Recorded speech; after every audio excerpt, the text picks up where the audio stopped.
I've had the pleasure of being in a class with other therapists, with a doctor who's had incredible breakthroughs. He's had years of experience with some really bad people. I'm talking criminals, and he was working in a jail in the UK.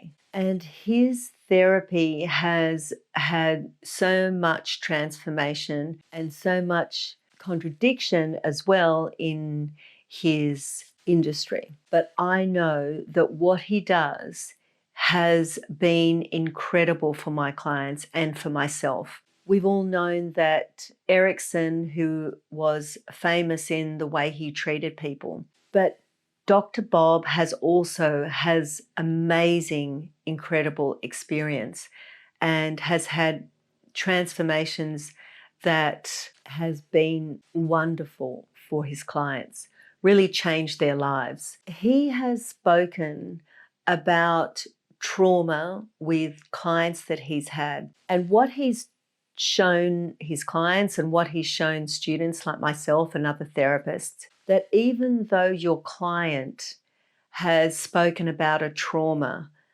and it could be as worse as murder, as worse as rape, as worse as anything that you can think of, and your client will automatically be drawn to the person that has directly given that pain or has given that trauma to that person. But what we've established and what I've found out as well in sessions, that it might not necessarily be the person that they're directed to. So for example, if you have been badly beaten, or if you have been physically traumatized by a person as a child, for example, you would automatically think, and you will hear the client talk about, they did this, they did that, they hurt me so badly. But what we found is, where was your parents?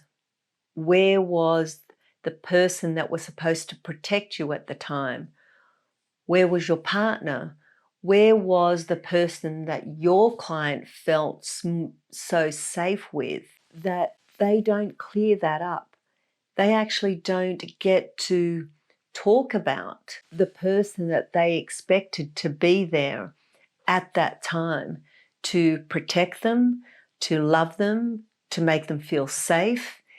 Sometimes that person could be the one that they need to speak to, that they need to resolve any emotional connection, even though unconsciously they think that that person hasn't got anything to do with it.